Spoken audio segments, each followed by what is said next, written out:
You're listening to the Klein Dental Podcast from VivaLearning.com.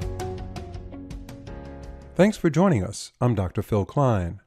Too often, clinical dental hygienists have a limited view of their role as what our guest calls inflammatory disease prevention specialists. While this is the crux of what hygienists do, patient care goes well beyond. Today we'll be talking about the oral systemic link and how hygienists can leverage this to add life-saving value to each patient they see and improve the profitability of their practice. Our guest is Alicia Murria, a quality care enthusiast, technology integration specialist, and productivity coach. She has devoted her career to empowering professionals to provide high-quality services utilizing the dental hygiene scope of practice as standard for care. Before we get started, I would like to mention that Alicia's webinar titled Prevention is Profitable will be coming up on VivaLearning.com on Wednesday, October 4th at 7 p.m. Eastern Time, 4 p.m. Pacific. So don't miss this important webinar on how to transform your hygiene practice and make it more profitable at the same time using a proactive, preventative approach. Alicia, it's a pleasure to have you on Dental Talk. Thank you so much, Phil. So we're really happy to have you on here, and I know you do a lot of lecturing. Did you coin that term or that name, inflammatory disease prevention specialist? Is that yours? I have coined that term. I have not heard anyone else using it since I've started using it in 2017. Okay, that's interesting. That's very cool. So to begin, let me use that term that you coined, which is pretty impressive. Tell us what an inflammation prevention specialist is. Well, an inflammation prevention specialist is any oral health care provider who has a focus on being more proactive rather than reactive. They offer opportunities to educate the patient and provide resources for the patient to be more proactive rather than reactive. We mostly know that dental hygienists are in a position to educate the patient and help them to prevent dental disease and also restorative treatments or restorative needs. But I don't believe the public sees us that way. So when we use the term inflammation prevention specialist, what it does is position the oral health care provider as a healthcare provider. So if the inflammation prevention specialist role is prevention proactively, how does that affect the revenue of the practice? I'm so glad you asked that, Phil. I have heard on several podcasts, and even one of my colleagues, Rachel Wall, has been featured on several podcasts discussing the role of the dental hygiene department. And several leaders in the industry have discovered that the dental hygiene department has once been coined the lost leader of the practice. So when you consider prevention, most dental practices don't invest in the dental hygiene department, and that using technology or itemizing time to encourage patient education is not something that is really smiled upon. They look at advising more time in the hygiene department as a potential for loss. But when we consider the role of the inflammation prevention specialist, we're considering that a professional who's not only going to educate the patient, but also offer recommendations from the practice standpoint that's going to build revenue or value to the practice. So as an example, an inflammation prevention specialist would be one who regularly creates or an opportunity to provide assessments for the patient. Assessments may look like periodontal charting. That may look like radiographic interpretation. That may also look like intraoral photographs or digital scanning. If the patient may suffer from some ailment that may prevent them from having a comfortable experience, the inflammation prevention specialist looks for opportunity to make the patient more comfortable, and that may come with a profit margin. So with all those things considered, dental hygiene is no longer the lost leader when you look at it from an inflammation prevention specialist standpoint. So you're saying that the additional revenue that's created or generated from the assessments that you do, which is imaging assessments, radiographic assessments, that's all billable, you're saying? Yes, sir. And even the things that are not billable. So if you consider periodontal charting, or if you consider an intraoral photograph or an intraoral scan, these are things that are not billable, but what they do is add value to the dental hygiene appointment, and it also lays a foundation for the dental hygienist looking for opportunities to be proactive. So in the event the patient may have mild to moderate bone loss, the inflammation prevention specialist uses that as an opportunity to educate the patient on how do we further prevent bone loss.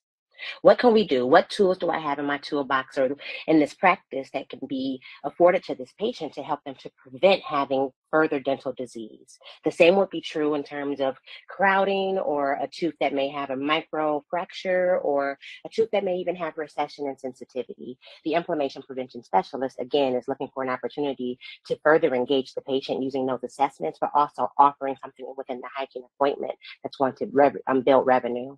Right. So those assessments kind of serve as a springboard for other treatments that would really help the patient proactively get ahead of what potentially could come later down the road if not taken care of. And that's all more dental treatment, which is better for the patient and better for the practice. For sure, for sure. And what you find most often in offices that find dental hygienists as the loss leaders, they're capitalizing on the shorter hygiene appointment, thinking that seeing more patients in the day is going to build more revenue. But if you see fewer patients and add more quality in that patient education aspect, you're going to build a better bond and also more opportunities for the clinician to get the patient to move forward with a more proactive approach to dentistry. And again, that makes everyone happy. You know, the clinician is working smarter and not harder. The patient is receiving less dentistry. The doctor is doing more aesthetic and fun dentistry, you know, not just the drill and fill work. On a recent podcast that I did, I talked to someone who had a lot of expertise on wellness dentistry. And that also kind of started in the hygiene department. And that assessment aligns with what you're talking about here because of that oral systemic link and how you can get these patients to understand that what's happening in their mouth affects their whole body. And of course, you know, you can't ignore the fact that it's a great marketing tool. Word of mouth spreads like wildfire when you're teaching patients the things they need to do to keep their mouth healthy down the road to avoid expensive dental work and keep their natural teeth. Patients love that. They're going to tell their friends, and that's a practice builder, and there's another way to generate new revenue. So what assessments can be done specifically during the hygiene appointment? And you mentioned a few to maximize the value of the proactive approach. And how can these assessments make the appointment more profitable? I can really appreciate you asking me that question, Phil. And I want to just outline just an example and a fun fact about me. Not only am I a public speaker and a practice coach and consultant, I also practice part-time as a clinician, and I do so on a fill-in basis. When I go in as a fill-in dental hygienist, I always win over the patient, and I do it simply by identifying opportunities to be more proactive.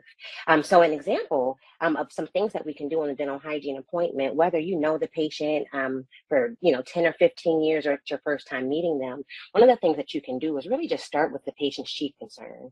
And one of the things that we commonly hear in the dental hygiene appointment is, please don't scale this area because it's sensitive, or I have cold sensitivity, I can't eat the things that I want to eat or drink the things that I want to drink. So initially, the inflammation prevention specialist is going to address that chief concern.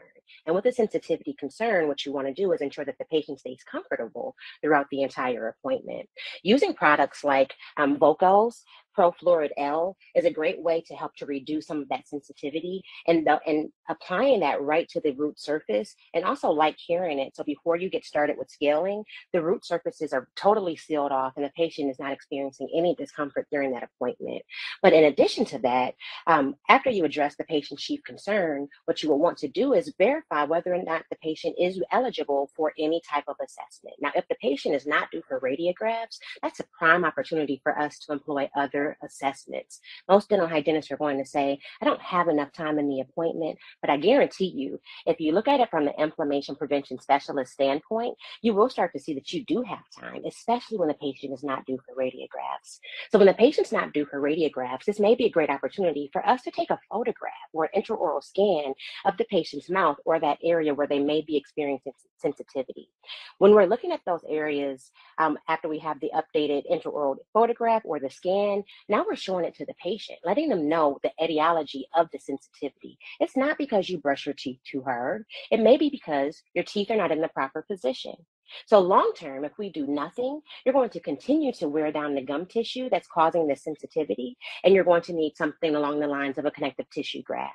But as an inflammation prevention specialist, my role is to keep you from losing any more tooth structure. So I want to introduce you to different opportunities to save that tooth structure. That may be one, and first and foremost, one, let's get you comfortable today, and that's using something like L. But secondly, let's put your teeth in a more upright position so you're no longer causing that destruction or harm. So now the dentist is coming in and talking to the inflammation prevention specialist. The conversation is not just, we had a prophy and we applied some L to that sensitive area. We're talking about long-term, more fun cosmetic dentistry. We can prevent further deterioration of the gum tissue and allow the patient an opportunity to do something along the lines of clear aligners. And again, as a temp dental hygienist, when I come in, I just talk to the patient about what do they know about sensitivity. And when they don't have any knowledge or foundation on sensitivity, that's where I use that as an opportunity to apply the assessments. And I show them where the teeth may be colliding and not sliding, how that may be causing the, chipping of the microtubules, and how that fluoride, that L may cover those tubules and cause them to have less sensitivity today and for a few hours. But it's going to happen again if we don't fix why it was happening in the first place. So that's the role of the inflammation prevention specialist, and a great example of, how you can use those assessments on a day-to-day basis and actually build value for the hygiene appointment, but also revenue for the entire practice. Yeah, that totally makes sense. So what do we do with a practice where traditionally for years in their office, they've had a hygienist who they are looking to just churn out more prophies and root planing and scaling, because that's where they see the need and that's where they see the revenue, and that's what that hygiene department is for. And they take your course and they listen to you speak. And what's the first step to transform themselves into this kind of inflammation prevention specialist practice focusing on prevention? That's a great question. And I believe the first place to start, Phil, is calibration. We have to start with a common ground on how we're going to move forward as a practice, have a general philosophy on how we're going to approach our patients. Most practices employ a philosophy of focusing on the periodontal aspect first, the orthodontic aspect of oral health second, and then finally any pressing restorative needs we finalize. And that may be an implant or a crown or bridge or something along those lines. So if we have a common philosophy, we can calibrate ourselves on how we're going to identify opportunities to employ this when we're seeing our patients. So just starting with the conversation, if you've seen something that if you see something that you liked or heard something that may work for your practice, but you're not sure how to integrate that, I'd be more than happy to help. You all can contact me or reach me via email. My email is msmurria@icloud.com. That's Miss Murria at icloud.com. And I'd be more than happy to support you all on how to integrate a philosophy of being more proactive rather than reactive, especially coming from the inflammation prevention specialist standpoint. To wrap up this podcast, and it's been a good one, there's certainly some really good insights that you've brought to the table here. What communication strategies can you recommend that can aid in the profitability of a preventative appointment? So that's a great question as well. I would say when we are focusing on educating the patient, one thing that we can do in communication is maximize the handoff. When we're talking with the doctor or the person who's going to provide the periodic examination, you want to talk exactly about what you have documented during those assessments. So when the clinician comes in and they want to know what happened during that exam, you just want to highlight what happened during those assessments. So did you document recession? Were there any areas that could be looked at in a more proactive approach? And what were the treatment recommendations that were outlined? So again, if we use that case of a patient who has recession during the handoff, it may be something along the lines of, Phil's in for his hygiene visit today, and he told me that he had some sensitivity. We applied some L, but we also realized with our digital scan that Phil has lingual inclination that's directly affecting tooth number 29. We talked about some long-term options, which is uprighting the teeth, and Phil's extremely interested in moving forward with that. What do you think, Doc? And that's when the doctor takes over. And now they're talking about, in addition to the L, how they can get the patient to come back for a consultation for clear aligners. So just really talking about the assessments during the handoff is a great communication strategy, and having that more proactive approach in the hygiene department. Do you think dentists in general take advantage of the opportunity that the dental hygienist gives to not only the dentist, but the practice as a whole to generate interest in getting the treatment that patient needs? As a whole, Phil, I would have to be completely honest. I would say no. I think most dentists capitalize on seeing more patients, and they think that just having that revenue of the prophy alone is what's going to drive the practice. But when you have fewer patients, or maybe 7 to 8 patients in a day, if it's an 8-hour day, that's going to allow you that time to fully engage the patient in an immersive experience. It's going to be prevention focused. Yeah, it would be great if we had some real data. Maybe we do, where we compared practices that dental hygienists saw, 12 patients a day? Is that too many? Is that unrealistic, or is that? I think that's realistic if you're thinking of a practice that's seeing patients on a 30 to 40-minute interval. Right. So 12 patients a day, but then you go to the flip side into more of a inflammation prevention specialist approach, which is more preventative, and then maybe you see 7 patients or 8 patients.